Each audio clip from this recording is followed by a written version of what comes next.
Let's learn how to make a transparency text effect. Start by dragging the layer to duplicate it. Select the Quick Selection tool, then click Select Subject. Click the Layer Mask icon to create a mask. Now, choose the Text tool and type your desired text.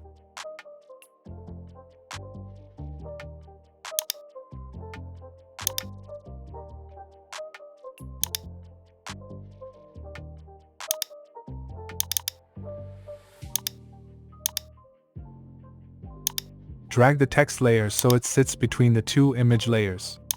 Duplicate the text layer and move the duplicate above all layers. Convert the duplicated text layer to a shape.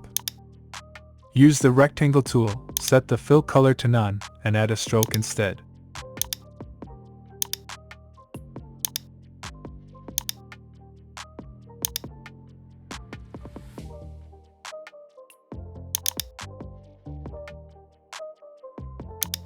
Select both text layers, then click the Link Layers icon to link them together.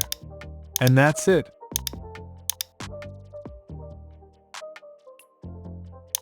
Thanks for watching.